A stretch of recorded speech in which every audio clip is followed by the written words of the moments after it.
Welcome friends, मैं हूं मोहम्मद ताहिर अहमद, आपका ऑनलाइन इंस्ट्रक्टर।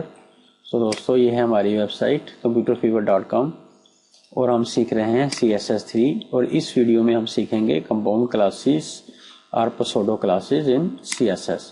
तो ये दोस्तों, पिछली वीडियो में CSS IDs हमने लर्न की थी। तो मैं आता हूँ, ये पेज खुला हुआ है CSS IDs का, इसको डिलीट कर देते हैं और इस p टैग को भी डिलीट कर देते हैं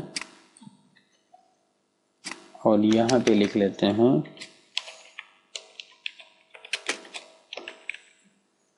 कंपाउंड क्लासेस और आईडीज। तो दोस्तों, CSS कंपाउंड क्लासेस और आईडीज का मतलब है कि एक ही क्लास के अंदर मुख्तलिफ टैग्स को मुख्तलिफ तरह स्टाइलाइज करना। तो इसलिए सबसे पहले एक डिव मैं बनाता हूं और इस डिव को नीचे क्लोज करता हूं और इस डिव में एक छोटा सा पैरा लिख देते हैं, this video is on CSS compound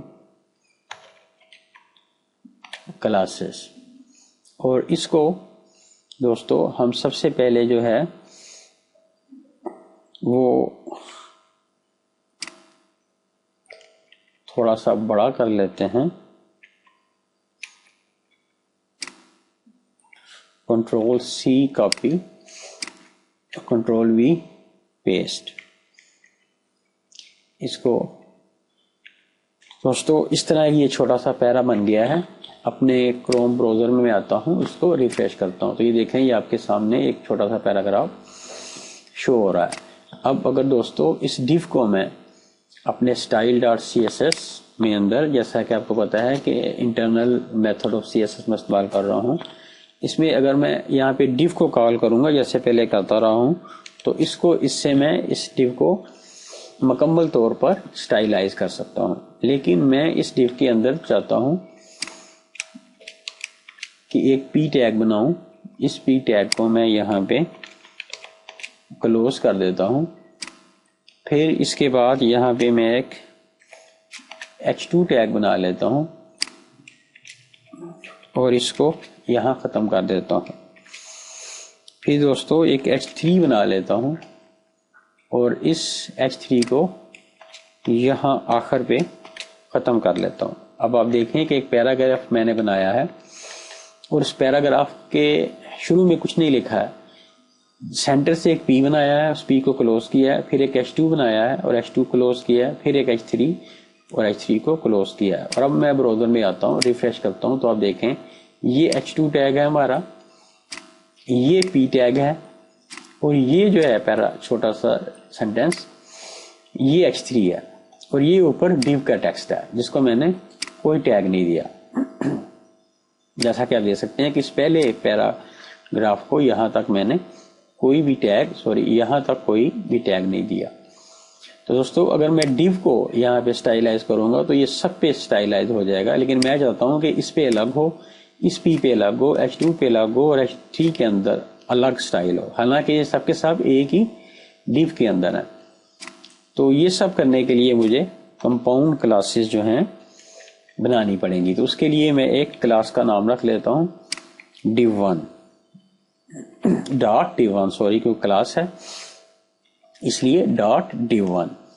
तो इसको मैं एक स्पेसिफिक फॉन्ट साइज के लिए डिफाइन कर लेता हूं 35 पिक्सल का और इसको मैं एक बैकग्राउंड डिफाइन कर देता हूं ग्रे और टेक्स्ट लाइन में इसका सेंटर कर देता हूं। Ctrl+S to save. अब मैं यहां पे आता हूं अपने ब्राउजर में और रिफ्रेश करता हूं तो यहां पे कुछ नहीं हुआ, इसलिए कि हमने इस क्लास को यहां पे ऐड नहीं किया इस डिव के अंदर। तो मैं यहां पे लिखता हूं class is equal to double cards और इस div1 को कॉपी करके इन डबल कार्ड्स के अंदर मैं पेस्ट कर देता हूं। कंट्रोल एस टू सेव, और अब मैं यहाँ ब्राउजर में आता हूँ और इसको रिफ्रेश करता हूँ। तो आप देखें कि ये स्टाइल जो है ये पूरे के पूरे सभी डिव के ऊपर अप्लाई हो गया, क्योंकि मैंने ये div1 कॉल किया है। लेकिन क्योंकि मैं चाहता हूं कि ये सिर्फ ऊपर वाले इस पैराग्राफ पे हो जिसको कि मैंने कोई टैग नहीं लगाया, सिर्फ इसको, इसलिए मैं अब इसकी कंपाउंड क्लास बनाऊंगा। एंटर करता हूं डॉट div1 p। अब इसको मैं एक अलग से स्टाइल दूंगा। इसका फॉन्ट साइज जो है वो मैं छोटा कर देता हूं 25 पिक्सल, 25 पिक्सल, और इसको बैकग्राउंड में ग्रे की बजाय येलो दे देता हूं। इसका कलर जो है वो मैं ग्रीन कर देता हूं। दोस्तों अब मैं वापस यहां पे आता हूं और इसको रिफ्रेश करता हूं। तो आप देखें कि नीचे H2 और H3 पे तो वही रहा, लेकिन इसका बैकग्राउंड जो है, इसका फॉन्ट साइज भी कम हो गया इस टेक्स्ट का, इसका बैकग्राउंड भी येलो हो गया, उसका कलर जो है टेक्स्ट का वो ग्रीन हो गया। अब इसलिए चाहता हूं कि H2 के भी एक सेपरेट डिजाइन लगे इसी डिव की तरह। तो दोस्तों मैं बाहर आऊंगा, फिर एक कंपाउंड क्लास बनाऊंगा div1, और अब यहां पे मैं H2 को कॉल कर लूंगा। और H2 को कॉल करने के लिए मैं इसका कलर जो है वो रेड कर लेता हूं, और इसका बैकग्राउंड भी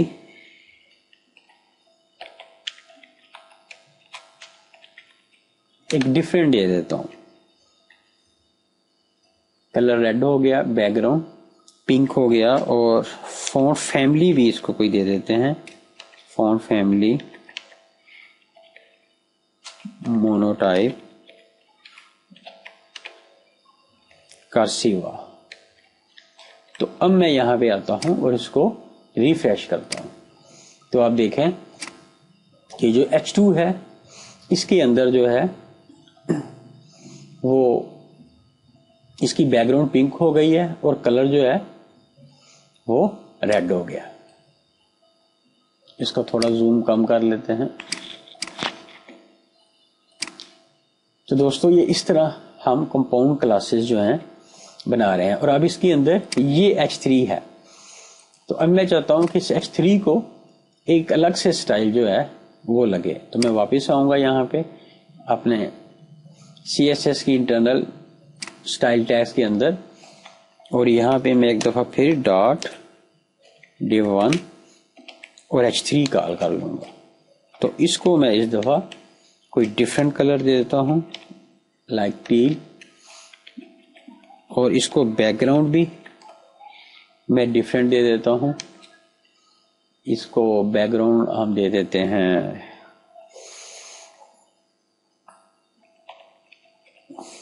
ग्रीन, और टेक्स्ट कलर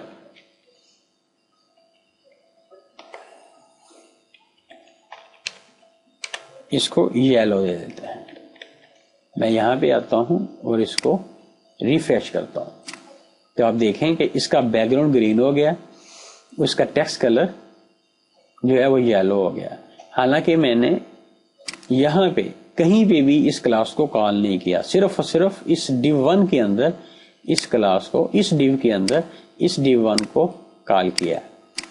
और अब मैं जस्ट उस div1 को नीचे लिखता हूं और उसके आगे जिस टैग को भी मैंने स्टाइलाइज करना है उसका नाम लिखता हूं और उसको डिफरेंट स्टाइल देता हूं। तो वो इस div के अंदर जितने भी टैग्स हैं वहां पे 1 बाय 1 अप्लाई हो रहा है। दोस्तों इस तरह हम CSS में कंपाउंड क्लासेस या कंपाउंड आईडीज बनाते हैं। आईडीज के लिए अब वही मेथड है कि आप यहाँ पे डॉट की बजाय हैश का साइन लगा देंगे, और यहाँ पे क्लास की बजाय आप आईडी लिख देंगे। जैसे मैं आपको करके दिखा देता हूँ, यहाँ पे हैश का साइन लगा देंगे, यहाँ पे भी,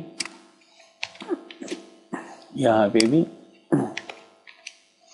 यहाँ पे भी, और यहाँ पे आप क्लास की बजाय आईडी लिख देंगे और कंट्रोल एस टू सेव। मैं यहाँ पे आऊंगा तो इसमें कोई भी तब्दीली नहीं होगी। तो आप देखें ये बिल्कुल वैसा का वैसा ही है। इस तरह दोस्तों इस तरीके से हम कंपाउंड क्लासेस और आईडी बनाते हैं। तो हमारी साइट कंप्यूटर फीवर को विजिट करते रहिए और यहाँ से फ्री कोर्सेज सीखते रहिए।